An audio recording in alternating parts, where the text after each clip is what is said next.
Hello CTET aspirant, कैसे हैं आप सभी।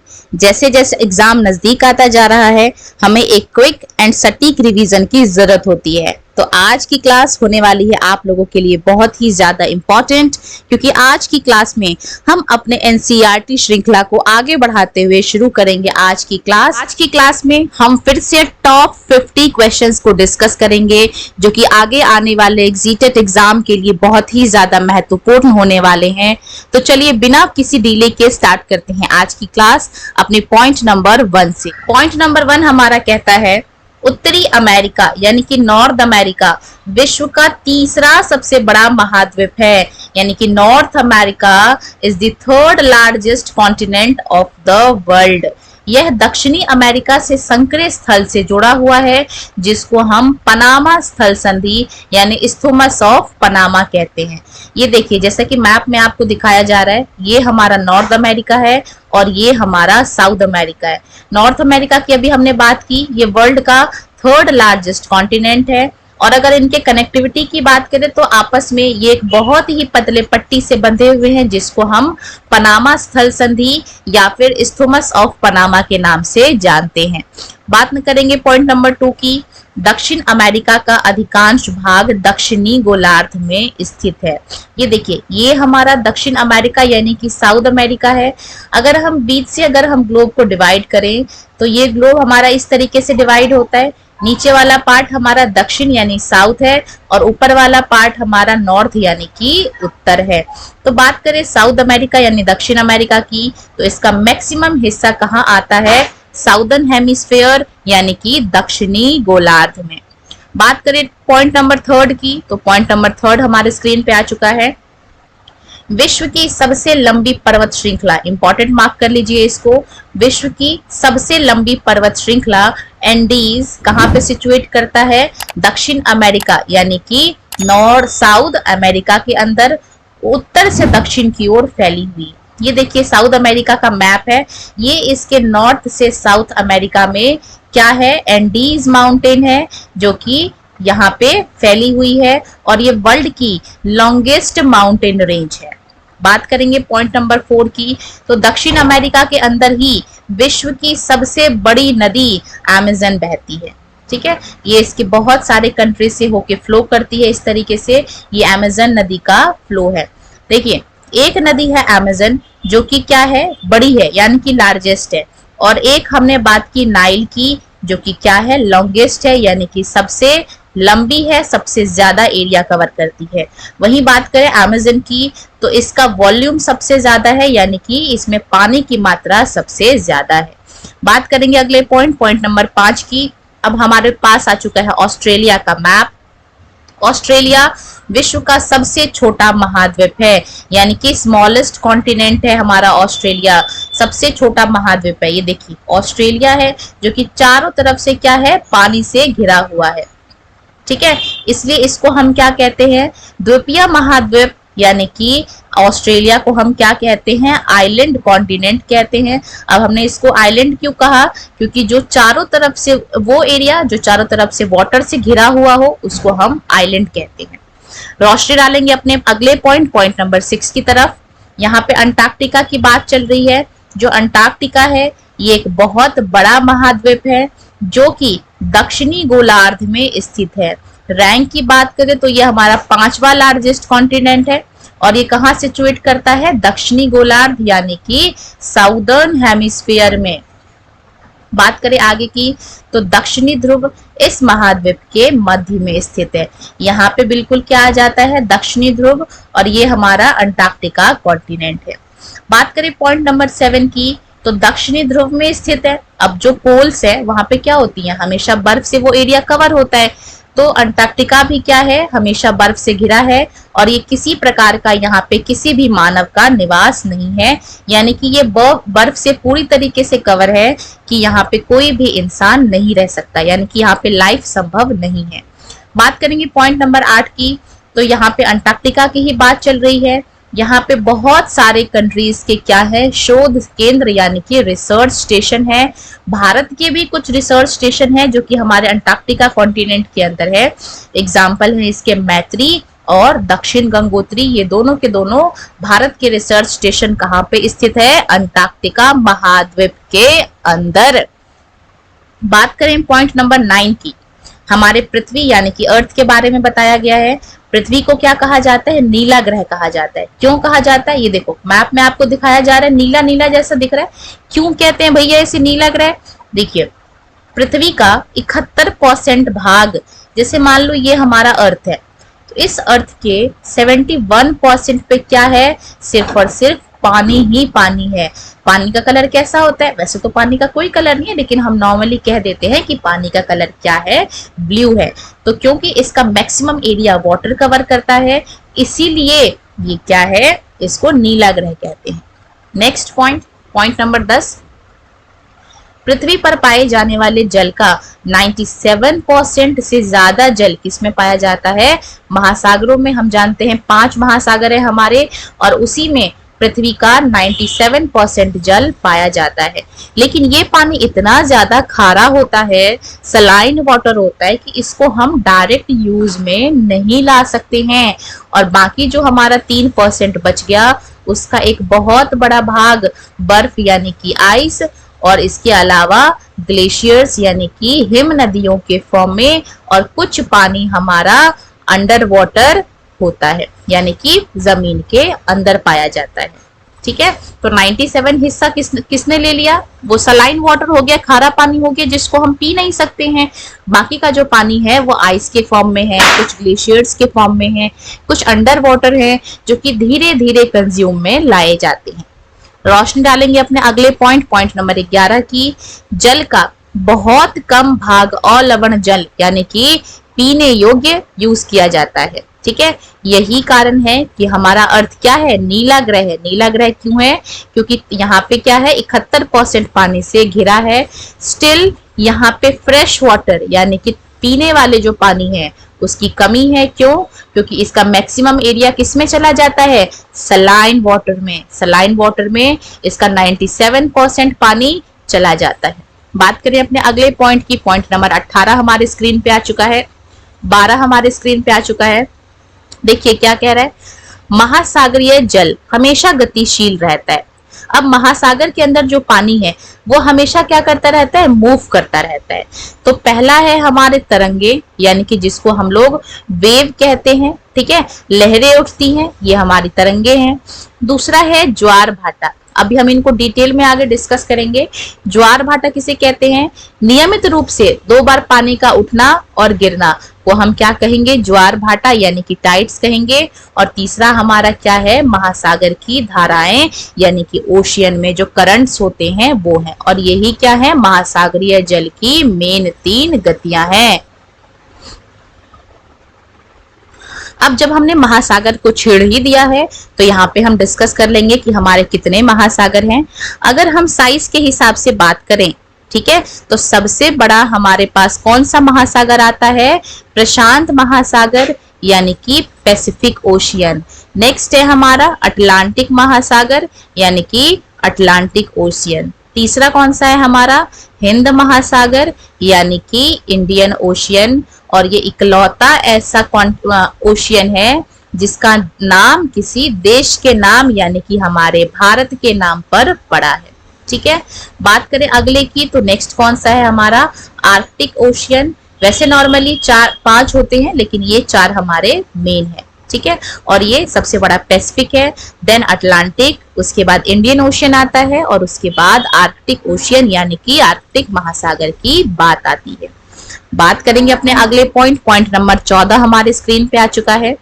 देखिए, प्रशांत महासागर सबसे बड़ा महासागर है। अभी मैंने आपको बताया जो पैसिफिक है वो फर्स्ट नंबर पे आता है। यह पृथ्वी के 1/3 भाग पर फैला हुआ है। देखिए ये मैप देख सकते हैं, इधर भी पैसिफिक का पानी है, इधर भी पैसिफिक का पानी है, यानी कि इसने कितना एरिया कवर किया हुआ है? 1/3 एरिया पूरे अर्थ का कवर किया हुआ है। वही बात करें आगे की, तो पृथ्वी का सबसे गहरा भाग जिसको हम लोग क्या कहते हैं? मैरियाना ट्रेंच यानी कि मैरियाना गर्त, वो इसी प्रशांत महासागर के अंदर स्थित है। बहुत ही डीपेस्ट पार्ट है ये अर्थ का। 11,022 किलोमीटर इसकी ऊंचाई है मीटर। और ये कहाँ पे है हमारा? मैरियाना ट्रेंच जो कि पैसिफिक ओशियन में सिचुएट करता है। बात करें अपने अगले पॉइंट की, प्रशांत महासागर यानी पैसिफिक के बारे में ही है कि पैसिफिक का शेप कैसा है, वृत्ताकार है। देखो ये इस तरीके से ये पूरा फैला हुआ है, तो ये इसका शेप क्या है, ओवल यानी कि वृत्ताकार है। और इसके चारों तरफ कौन कौन से कॉन्टिनेंट आते हैं, तो ये देखो एशिया है, ठीक, ये हमारा ऑस्ट्रेलिया है, ऑस्ट्रेलिया के चारों तरफ ये पैसिफिक का पानी है। नेक्स्ट हमारा नॉर्थ अमेरिका है और अगला हमारा साउथ अमेरिका है। इन चारों कॉन्टिनेंट को चारों तरफ से पैसिफिक ओशियन ने घेरा हुआ है। बात करें अगले पॉइंट की, तो अब हम बात करेंगे अपने सेकंड लार्जेस्ट यानी अटलांटिक के पानी की। अटलांटिक महासागर विश्व का सेकंड लार्जेस्ट यानी कि दूसरा सबसे बड़ा महासागर है। यह अंग्रेजी भाषा के अक्षर के आकार का है, यानी कि जो अटलांटिक है ये कौन से शेप का है, ये एस शेप का है, ठीक है। इसके पश्चिमी किनारे पर उत्तर एवं दक्षिणी अमेरिका है। ये देखिए ये अटलांटिक है, ऊपर है इसके उत्तरी अमेरिका और नीचे क्या है इसके दक्षिणी अमेरिका, और पूर्वी किनारे पे क्या है, यूरोप और अफ्रीका। ये रहा यूरोप, ये अफ्रीका, ये है नॉर्थ अमेरिका और ये है साउथ अमेरिका। बात करें अगले पॉइंट की, पॉइंट नंबर 17 हमारे स्क्रीन पे आ चुका है। देखो क्या कह रहा है, व्यापार की दृष्टि से यह सबसे व्यस्त महासागर है। किसकी बात चल रही है, इसी अटलांटिक की बात चल रही है कि अगर हम ट्रेड की बात करें, ठीक है, तो ये सबसे बिजिएस्ट महासागर, सबसे ज्यादा ट्रेड इसी महासागर के पानी के रास्ते से होता है। बात करें अगले पॉइंट की, पॉइंट नंबर 18 हमारे स्क्रीन पे, हिंद महासागर जिसको हम कहते हैं इंडियन ओशियन। अभी मैंने आपको जस्ट बताया इकलौता ऐसा महासागर है जिसका नाम किसी देश के नाम पर यानी हमारे भारत देश के नाम पे रखा गया है। सोचो कितना महान है हमारा देश, ठीक है। तो बात करें इसकी लोकेशन की, तो ये रहा इंडियन ओशियन का पानी। ये इसने क्या किया हुआ है, ये हमारे एशिया, इधर से हमारा अफ्रीका, ये ऑस्ट्रेलिया से घिरा हुआ है। बात करें अगले पॉइंट की, पॉइंट नंबर हमारे 19 हमारे स्क्रीन पे आ चुका है। तो ये जो इंडियन ओशियन है इसका शेप क्या है, ट्रायंगुलर यानी कि त्रिभुजकार है। इसके उत्तर में क्या है, ये देखो ये इसका उत्तर है, यहाँ पे क्या है, एशिया है। पश्चिम में क्या है, अफ्रीका है, ठीक है, ये इसका पश्चिम डायरेक्शन, और इसके पूर्व में क्या है, ऑस्ट्रेलिया है, ठीक। बात करेंगे अगले पॉइंट की, पॉइंट नंबर 20 हमारे स्क्रीन पे आ चुका है। और अंतिम महासागर यानी कि आर्कटिक की बात करेंगे, तो आर्कटिक के बारे में ये देखिए यहाँ पे आपको दिख रहा होगा आर्कटिक महासागर। ये कहाँ पे है, हमारे नॉर्थ पोल में सिचुएट यानी कि उत्तरी ध्रुव के आसपास है, ठीक है। यह प्रशांत महासागर से छिछले जल वाले एक संकरे भाग से जुड़ा है जिसको हम लोग क्या कहते हैं, बेरिंग जल संधि के नाम से जाना जाता है। मोस्ट इंपॉर्टेंट इसको मार्क करना है। अगर आपसे ये पूछा जाए कि नॉर्थ अमेरिका, ये जो नॉर्थ अमेरिका है, ठीक है, ये जो पैसिफिक ओशियन है नॉर्थ अमेरिका के बगल में, पैसिफिक ओशियन और आर्कटिक ओशियन, ये आपस में किससे कनेक्टेड है, तो ये आपस में बेरिंग जल संधि यानी कि बेरिंग स्ट्रेट से कनेक्टेड है। बात करें नेक्स्ट पॉइंट, पॉइंट नंबर 21 हमारे स्क्रीन पे आ चुका है। और अब हम बात करने वाले हैं वायुमंडल यानी कि एटमॉस्फेयर की। सबसे पहले बता दूं एटमॉस्फेयर क्या है। एक वायु की एक पतली चादर है जिसने हमें चारों तरफ से घेर रखा है, इनविजिबल है, हम इसको देख नहीं पाते, बस इसको महसूस कर पाते हैं जब इसमें हवा चलती है या फिर किसी प्रकार की एटमॉस्फेरिक फिनोमिना, रेन, स्नो या कुछ भी होता है तो हमें फील होता है, ठीक है। तो हमारी पृथ्वी चारों ओर से गैस की एक चादर से घिरी हुई है जिसको हमने क्या कहा है, वायुमंडल यानी कि एटमॉस्फेयर का नाम दिया है। बात करें आगे की, तो वायुमंडल का सबसे इंपॉर्टेंट काम क्या है कि ये हमें सूरज की किरणों से बचाता है। ये देखो ये सूरज की किरणें हैं और इससे हमें प्रोटेक्ट करती है हमारा ये एटमॉस्फेयर यानी कि वायुमंडल। डायग्राम में आप देख सकते हैं सबसे ऊपर ये हमारा सन है और सन की जो हार्मफुल रेज हैं ये प्रोटेक्ट होके हमारे धरती तक पहुंचती हैं। बात करें अगले पॉइंट, पॉइंट नंबर 22 हमारे स्क्रीन पे आ चुका है। देखो क्या कह रहा है, वायुमंडल यानी कि एटमॉस्फेयर 1600 किलोमीटर की ऊंचाई तक फैला हुआ है।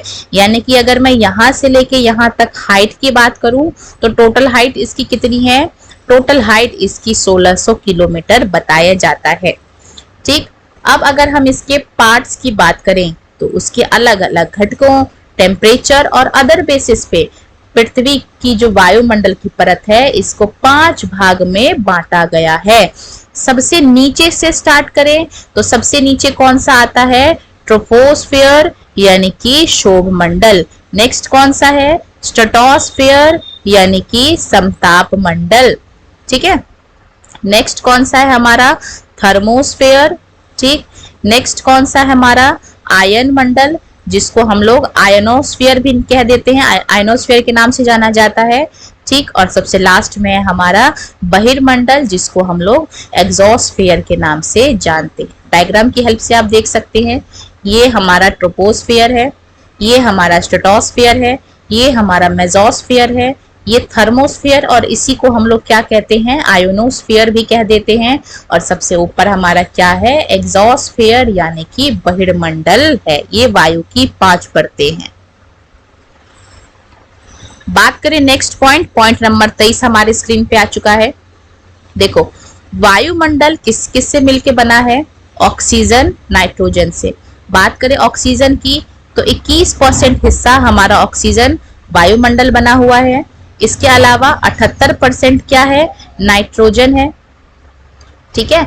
और बाकी जो हमारा 1% रह गया, ये हमारी बाकी बची हुई गैसेस है। तो वायुमंडल का ऑक्सीजन और नाइट्रोजन से मिलके बना हुआ है। आयतन के हिसाब से नाइट्रोजन 78%, ऑक्सीजन 21% और बाकी सभी गैसेस मिला के 1% बनती है। बात करें अपने अगले पॉइंट की तो पॉइंट नंबर 24 हमारे स्क्रीन पे आ चुका है। ऑक्सीजन सांस लेने के लिए आवश्यक है, यानी कि जो ऑक्सीजन है वो सांस लेने के लिए बहुत ज्यादा जरूरी है। ऑक्सीजन से हम लोग सांस लेते हैं। ठीक है। जबकि पेड़ पौधे क्या करते हैं? कार्बन डाइऑक्साइड से सांस लेते हैं। हम कार्बन डाइऑक्साइड छोड़ते हैं, पेड़ उसको लेते हैं। पेड़ ऑक्सीजन छोड़ते हैं और हम उसको लेते हैं। तो सोचिए, हम में और पेड़ में कितनी ज्यादा कनेक्टिविटी है। हम हैं तो पेड़ है तो हम हैं। ठीक है। बात करिए अपने अगले पॉइंट की। देखिए, एक और नेक्स्ट पॉइंट है, ये जो नाइट्रोजन है ये प्राणियों की वृद्धि के लिए बहुत ज्यादा जरूरी है। अब नाइट्रोजन को कैसे कंज्यूम करते हैं? नाइट्रोजन को इनडायरेक्टली यानी कि अप्रत्यक्ष रूप से प्राणी यूज करते हैं अपनी ग्रोथ के लिए। बात करें पॉइंट नंबर 25 की तो ऊंचाई के साथ साथ वायुमंडल के घनत्व में भिन्नता आती है, यानी कि हाइट के साथ साथ इसकी डेंसिटी में क्या आती है? चेंजेस आते हैं। जैसे जैसे हम ऊपर की ओर जाते हैं, ये क्या डेंसिटी जो है हमारा घनत्व है वो तेजी से घटता जाता है। यानी कि जैसे जैसे हम ऊपर जाते हैं हमारा जो घनत्व है वायुमंडल का वो घटता है। बात करें अपने अगले पॉइंट नंबर 26 की तो हमने देखा होगा ये पहाड़ पे ये चढ़ रहा है और पीछे इसके एक सिलेंडर सा बॉक्स होता है। तो ये क्या होता है? जैसे जैसे हम पहाड़ों पर चलते हैं हमें सांस लेने में दिक्कत होता है। तो इसलिए क्या होता है कि जैसे जैसे कोई पर्वतरोही पहाड़ों पे चलता है तो उसको अपने पास एक ऑक्सीजन सिलेंडर लेके जाना पड़ता है ताकि उसको सांस लेने में किसी प्रकार की कोई दिक्कत ना हो। बात करें अगले पॉइंट नंबर 27 की तो क्या दिया हुआ है कि जो हमारा वायु है, ठीक है, जिसको हम क्या कहते हैं? विंड कहते हैं, वो उच्च दाब से निम्न दाब की ओर बहती है। यानी कि वायु की जो स्पीड है, हवा है, वो हाई प्रेशर से लो प्रेशर की तरफ मूव करती है। ठीक है। और जब वायु चलने लग जाती है तो उसको हम क्या कहते हैं? पवन कहते हैं। यानी कि विंड का मतलब क्या है? जब वायु गतिमान है तो उसको हम विंड यानी कि पवन कहेंगे। बात करें अपने अगले पॉइंट की और अगला पॉइंट हमारा जीव मंडल के बारे में है। जीव मंडल क्या है? स्थल, जल और हवा। स्थल जिसको हम लोग लैंड कहते हैं, जल जिसको हम वाटर कहते हैं और हवा जिसको हम एयर कहते हैं। इसके बीच का एक सीमित भाग है और ये वही जगह है जहां पर लाइफ पॉसिबल है। तो हमारे अर्थ पे क्यों? हमारा पृथ्वी पे ही, बाकी तो बहुत सारे प्लैनेट्स हैं, 8 प्लैनेट्स हैं हमारे पास, है ना, 8 ग्रह हैं, लेकिन हम पृथ्वी पे ही क्यों रहते हैं? क्योंकि पृथ्वी हमारा इकलौता ऐसा ग्रह है जिसमें क्या है? एटमॉस्फेयर भी है, यानी कि हवा भी है, हाइड्रोस्फीयर भी है यानी कि पानी भी है, और लिथोस्फीयर भी है यानी कि स्थल भी है। और जहां पे एटमॉस्फेयर, लिथोस्फीयर और हाइड्रोस्फीयर यानी कि जहां पे हमारा वायुमंडल, इधर हमारा जलमंडल और स्थल मंडल तीनों मिल जाते हैं, वहीं क्या है, लाइफ संभव है। और ऐसे एरिया को ही हमने क्या कहा है, बायोस्फीयर के नाम से जानते हैं। बात करें पॉइंट नंबर 29 हमारे स्क्रीन पे आ चुका है। जीव मंडलियों के प्राणियों को मुख्यतः हमने कितने भागों में बांटा हुआ है, 2 भाग में। ठीक है, जितने जीव हैं हमारे जीव मंडल में, जितने प्राणी हैं, उसको हमने 2 भाग में बांटा हुआ है। कौन कौन से हैं? पहला है हमारा पादप, जिसमें पेड़ पौधे आते हैं, और दूसरा है हमारा जंतु, जिसमें सभी प्रकार के जानवर, कीड़े मकोड़े, पक्षी, हम इंसान, हम सारे जीव जंतु जंतु वाली कैटेगरी में आते हैं।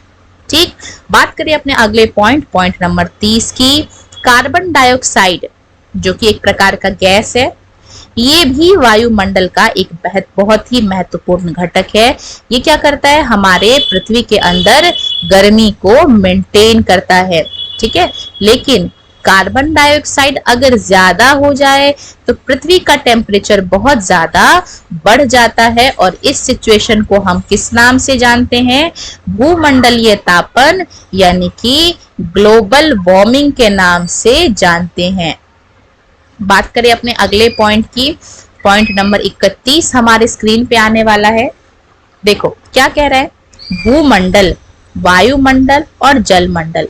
भूमंडल जिसको हम लिथोस्फीयर कहते हैं, वायुमंडल जिसको हम एटमॉस्फेयर कहते हैं, और जलमंडल, जलमंडल को हम लोग क्या कहते हैं, हाइड्रोस्फीयर।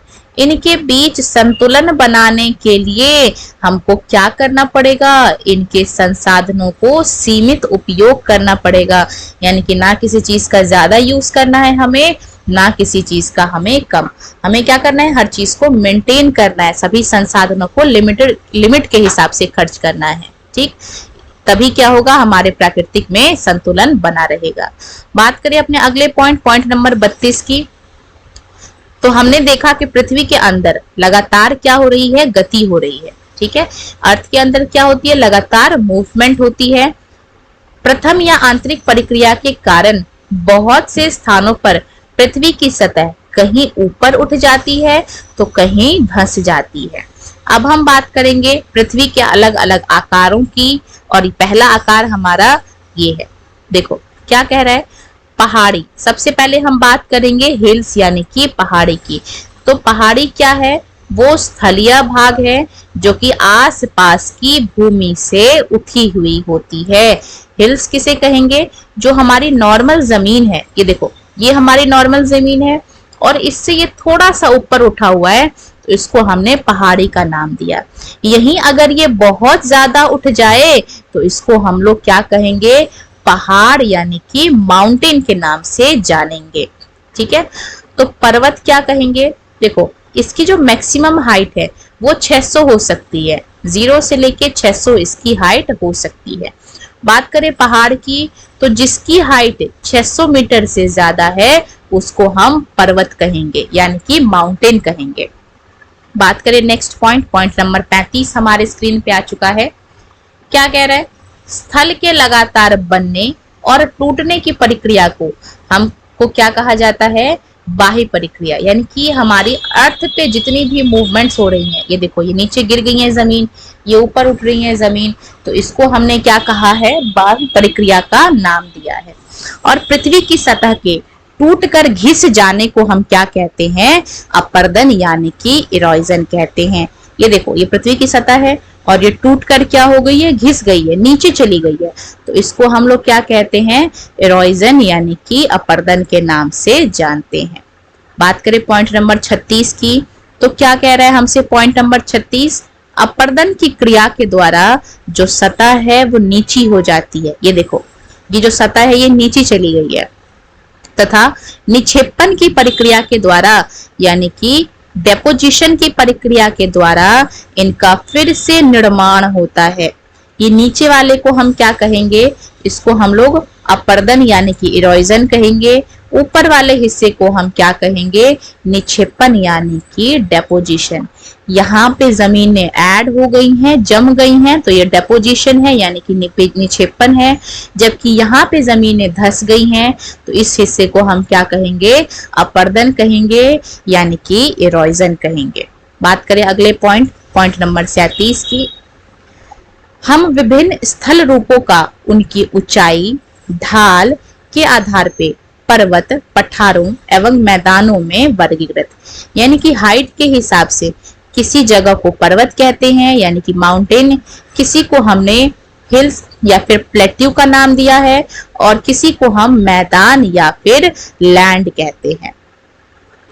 पर्वत पृथ्वी की सतह की प्राकृतिक ऊंचाई है।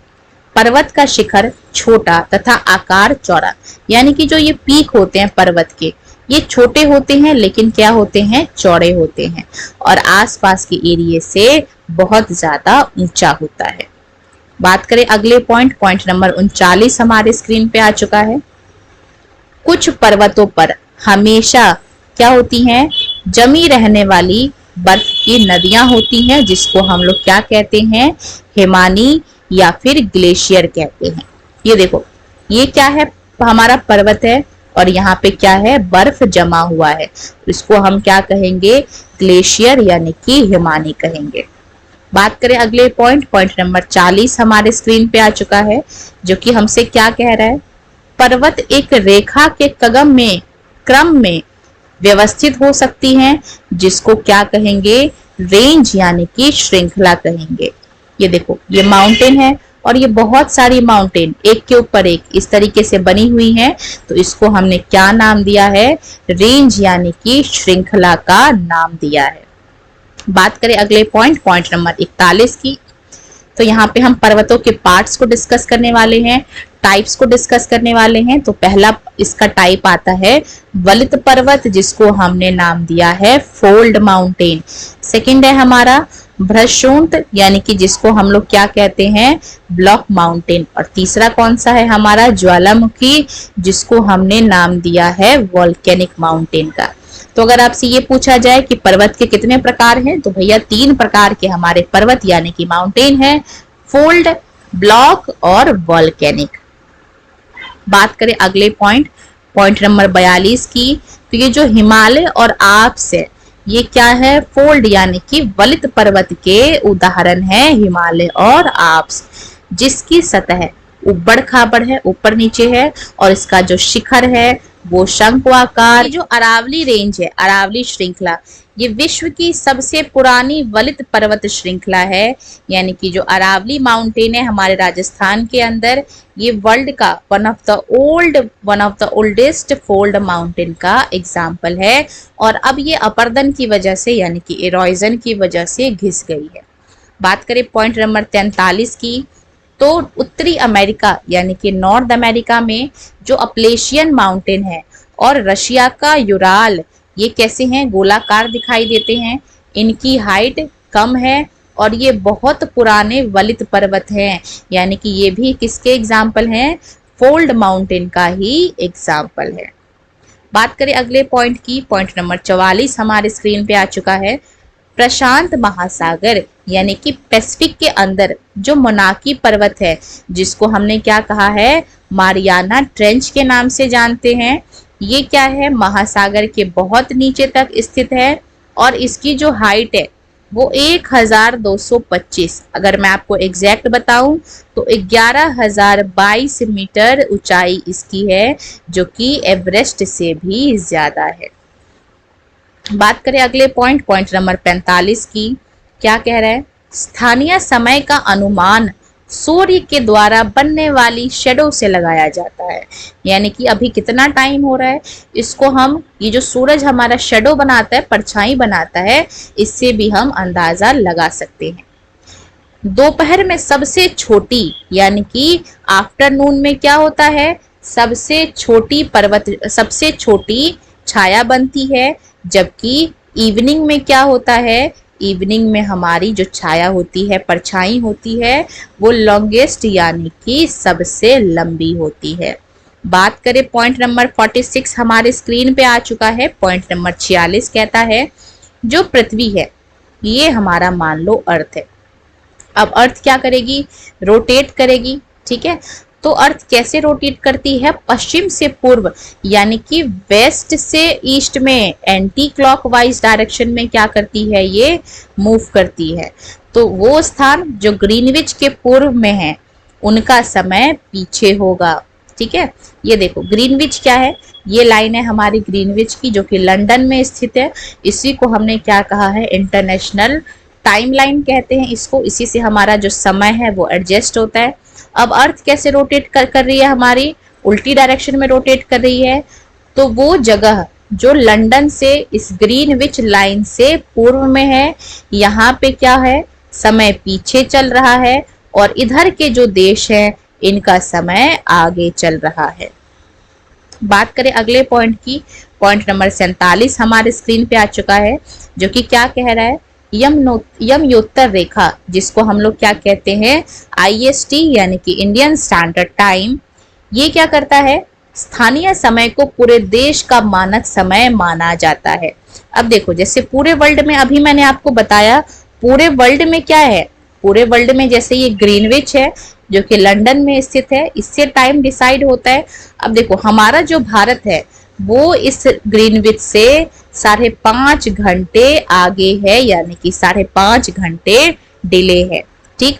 अगर लंदन में अभी 12 बज रहे होंगे तो हमारे भारत देश में 5:30 बज रहे होंगे। क्यों, क्योंकि इसका जो टाइम है वो हमारे भारत से 5.5 घंटे पीछे है और हम लोग इनसे 5.5 घंटे बाद में टाइम आता है।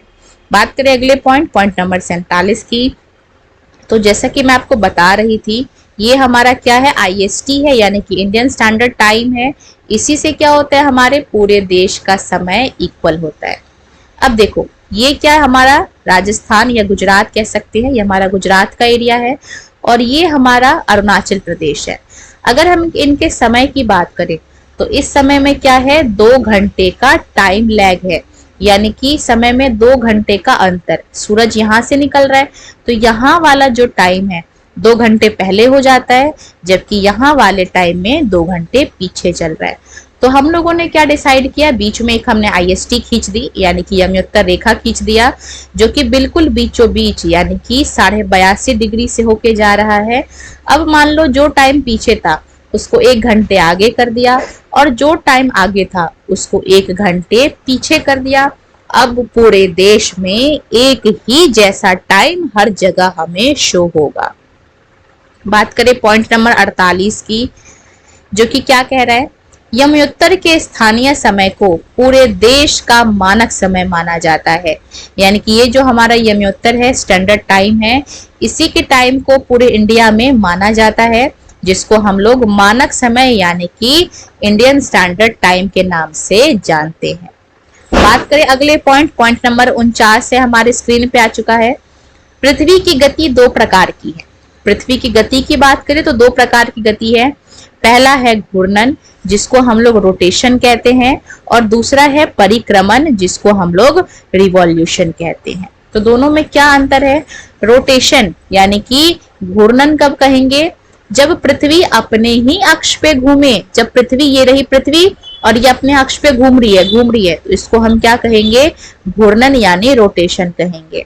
वहीं बात करें रिवॉल्यूशन की तो जब पृथ्वी सूरज के चारों ओर चक्कर लगाए तो उसको हम कहेंगे परिक्रमा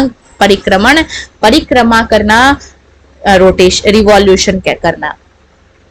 सूर्य के चारों ओर एक स्थिर कक्ष में एक फिक्स ऑर्बिट में पृथ्वी क्या करती है, गति करती है। पृथ्वी के अलावा बाकी जो अदर प्लैनेट्स भी हैं वो भी एक फिक्स्ड ऑर्बिट में क्या करते हैं, इसकी गति करते हैं। आज के अंतिम पॉइंट पे रोशनी डालेंगे जो कि क्या कह रहा है, पृथ्वी का अक्ष यानी कि पृथ्वी का जो सेंटर है वो क्या है, एक काल्पनिक रेखा है यानी कि इमेजिनरी लाइन है। अब ये एक्चुअल में तो है नहीं, इसको हमने क्या कर लिया है, मान लिया है, जो इसके कक्षीय सतह से 66.5 डिग्री का कोण बनाती है। ये देखो क्या कर रही है, ये 66.5 डिग्री का कोण बना रही है।